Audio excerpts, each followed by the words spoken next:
Happy birthday to you, भाऊ. Happy birthday to you.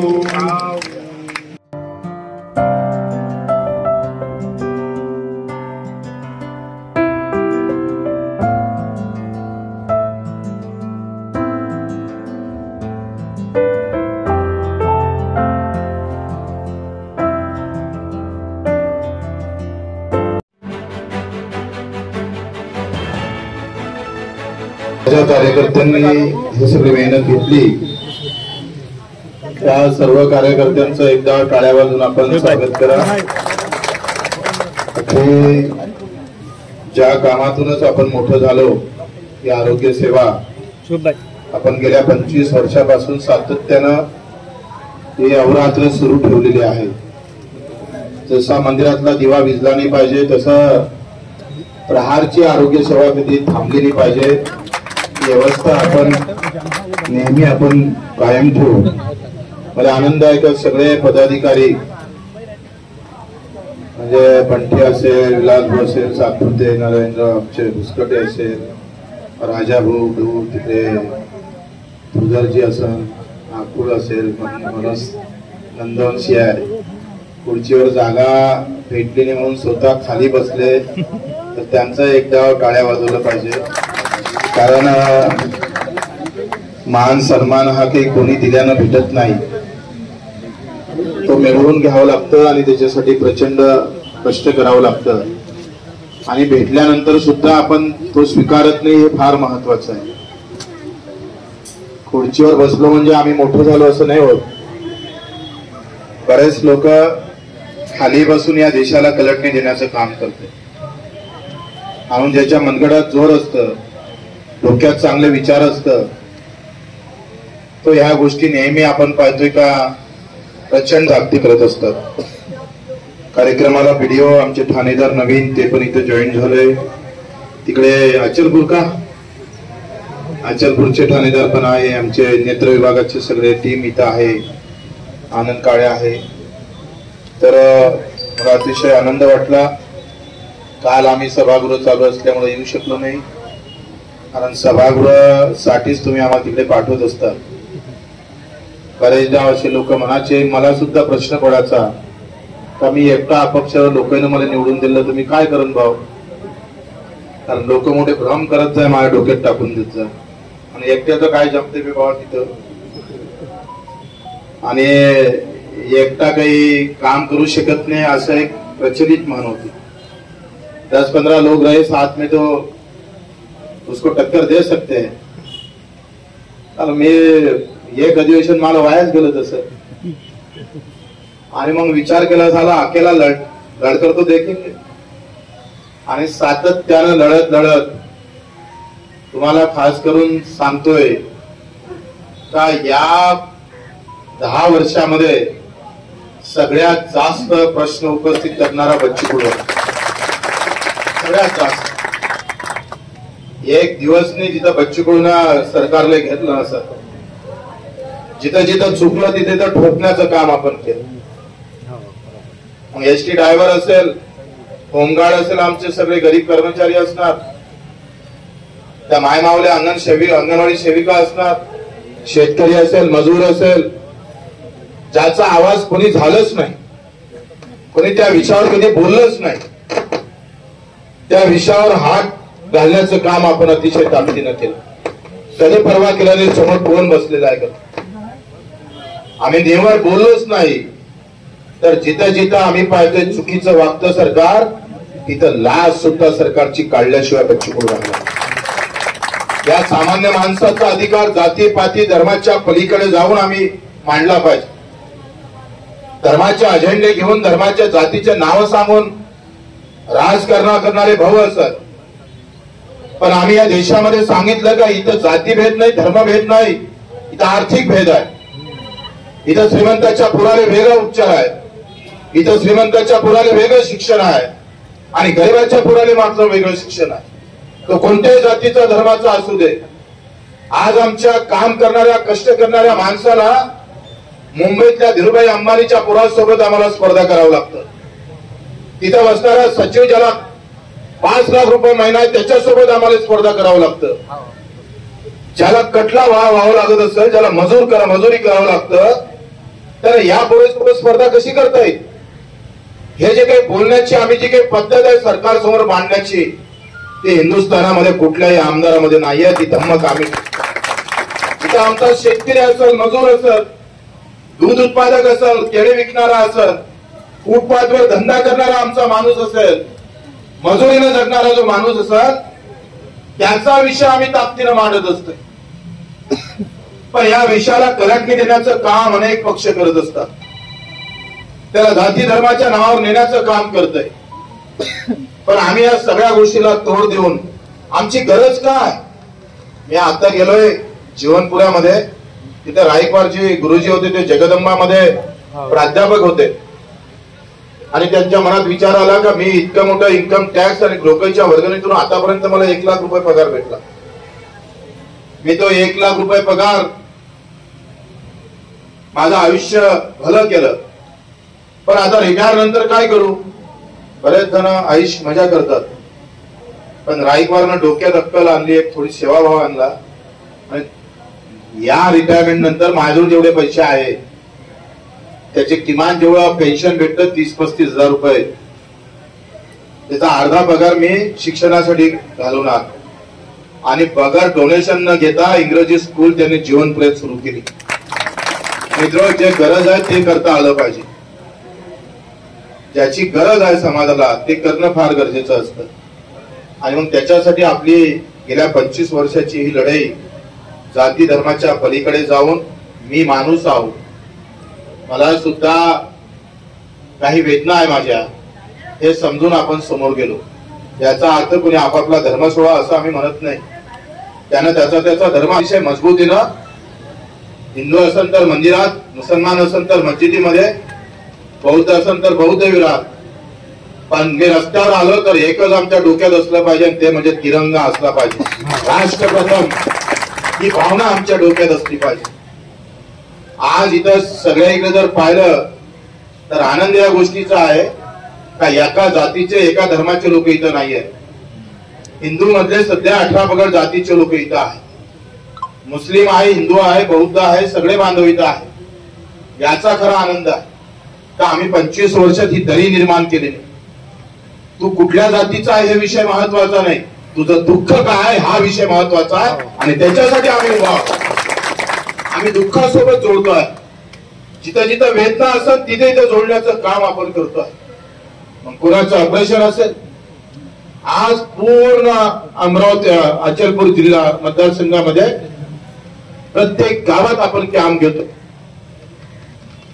सुरूच आहे सारखं. आणि आता त्याच्या माध्यमातून गेल्या 6 महिन्यात आपण 1500च्या वर ऑपरेशन, जिथं कुठला पक्ष जाऊ नाही शकला, कोणी धर्मवाला नाही गेला, तिथं प्रहारचा कार्यकर्ता गेला.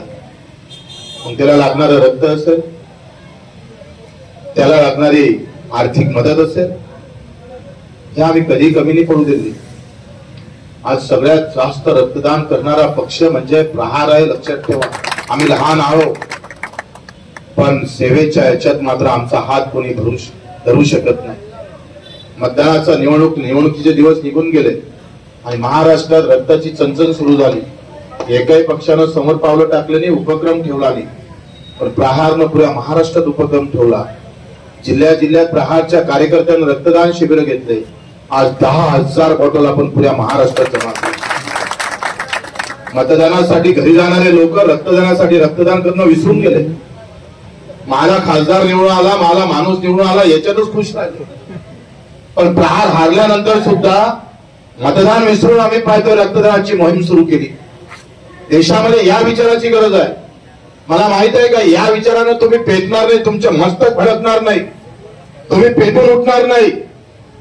कारण सेवा करणं म्हणजे स्वतःची मेहनत स्वतः झिजणं आहे.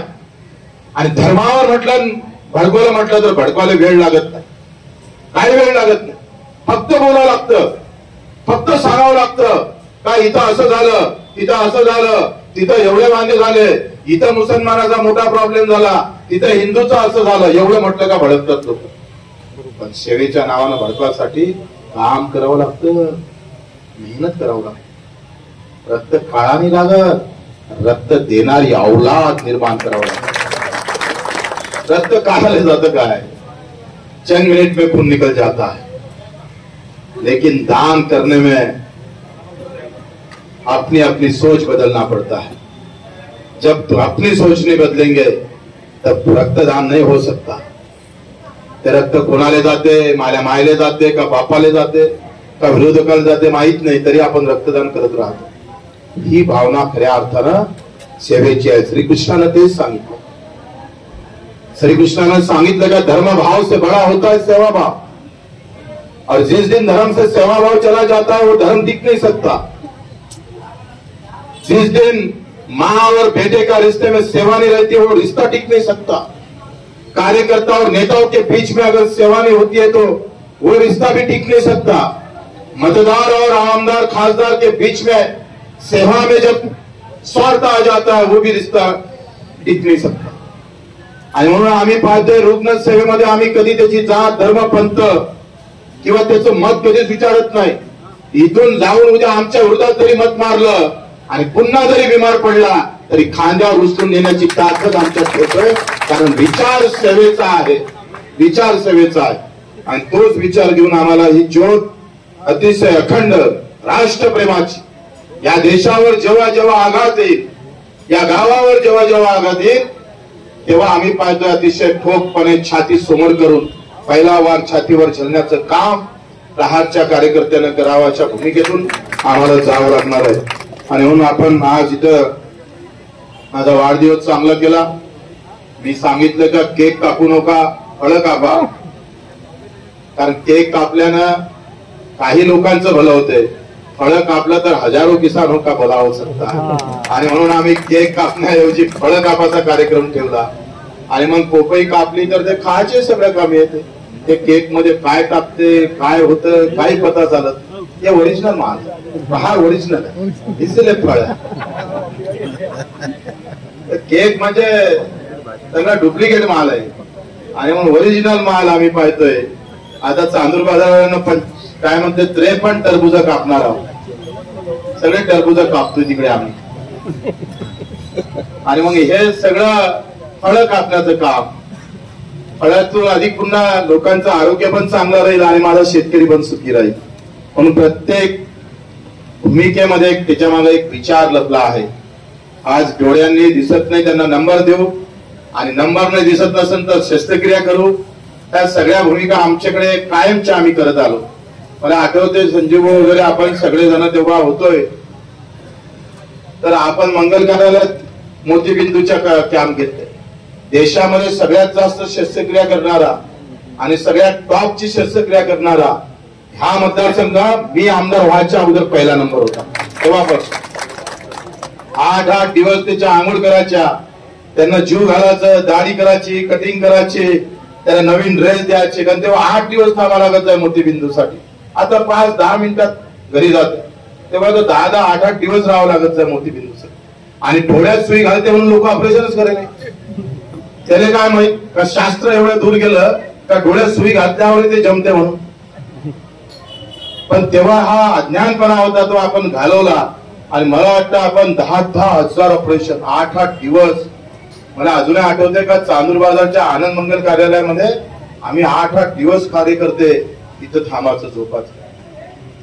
एका म्हाताऱ्याला आम्ही सकाळी चहा पाजायचं तर एक म्हातारा पेटून दूध पाजायचं आम्ही. तो म्हणे चहा पाजल्याशिवाय बाकी काही जमत नाही म्हणे, दूध पाजायचं नाही म्हणे. हे सगळी सेवा करत करत प्रहार आज अतिशय महत्वाच्या ठिकाणावर उभी आहे. आणि मला आशा आहे का या 2 पक्षाच्या 2 आघाडी युती आणि आघाडीच्या मधात प्रहार आपला झेंडा अतिशय मजबूतीनं महाराष्ट्रात रोवल्याशिवाय राहणार. 15 ते 20 शेतकरी शेतमजुराचे पुत्र मी सांगतोय त्या विधानसभेत आम्ही घेऊन जाऊ. अकेला बच्चू को नहीं जाएगा, याचलपूर पुढे महाराष्ट्र का नेतृत्व करेगा. पूर्ण महाराष्ट्राचं नेतृत्व करण्याचं काम भविष्यात करू. कारण नेतृत्व ज्याच्या हाती असतं त्याचा विकास व्हायला वेळ लागत नाही.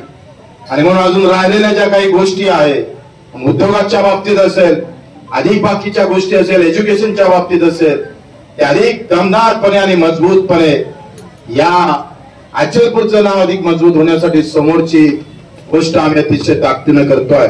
खूप मन लावून आम्ही त्याच्यामध्ये काम करतो आणि इतकं सगळ्यामध्ये तुमचं प्रेम, अजून एकही कार्यकर्ता प्रहार पासून फुटला नाही. कुठले असन ते सुद्धा वापस आपल्याकडे येतं. त्यांना माहित आहे तिकडे आपला विचार होत नाही, तो विचार प्रहार मध्ये होतो.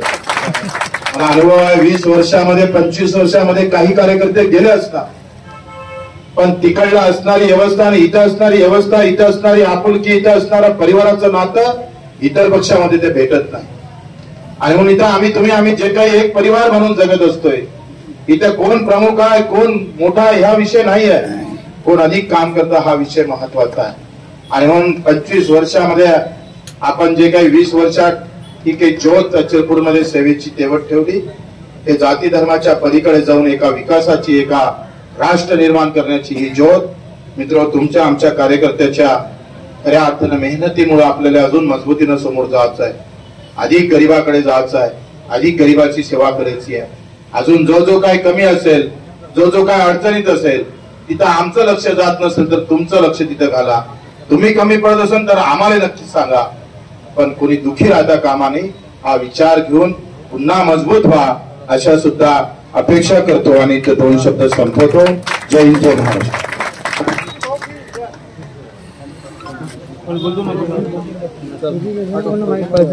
लोग यानंतर रायमा स्कूलचे सर्व शिक्षक वृंद बच्चूंचं स्वागत करतील अशी